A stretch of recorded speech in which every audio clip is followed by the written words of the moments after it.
Might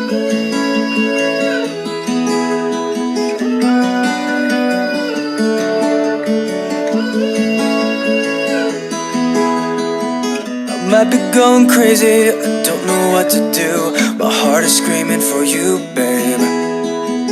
Xin kính chào quý vị và các bạn. Ngày hôm nay chúng ta lại gặp nhau trong một sự kiện rất đặc biệt. Vẫn là Chen U23.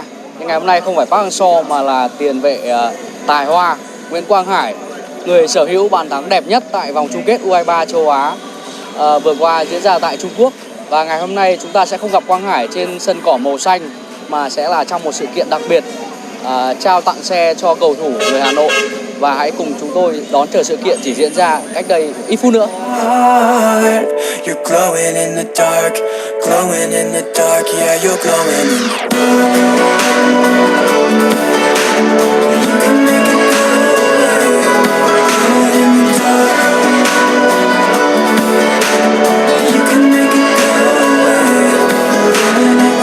Can't stop looking at you, you're like a firefly. Guide me out of the woods now. Oh, I think I lost my way, but got you to help me back. Tell me what I should do now.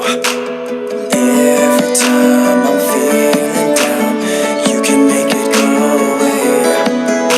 Your light is shining bright.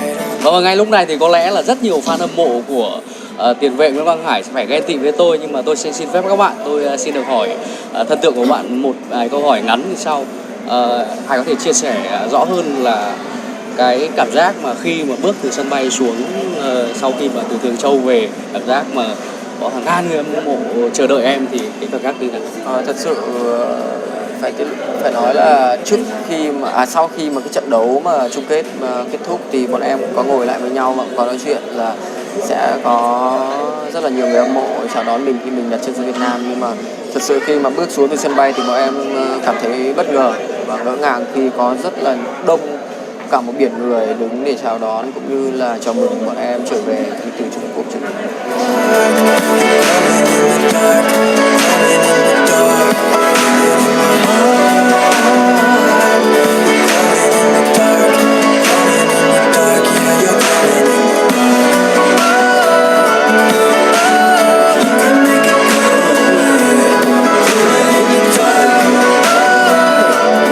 U23 Việt Nam, chiếc xe Tayga Impulse 125 Fi là phần thưởng mà Suzuki Việt Nam dành tặng riêng cho cầu thủ xuất sắc Nguyễn Quang Hải.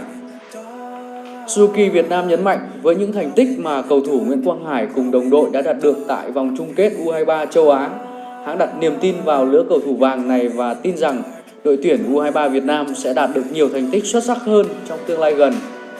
Suzuki Việt Nam cùng người hâm mộ cũng như toàn thể người dân Việt Nam đều vô cùng phấn khởi và tự hào trước những thành tích xuất sắc mà đội tuyển U23 Việt Nam đã đạt được, trong đó là một phần đóng góp không nhỏ của tiền vệ Nguyễn Quang Hải. Chiếc xe mà tiền vệ Quang Hải được tặng với thiết kế nhiều ngăn chứa đồ cá nhân ở phần yếm sau và ngay trung tâm thân xe, tối đa không gian sử dụng và rất tiện lợi. Suzuki Impulse 2017 được trang bị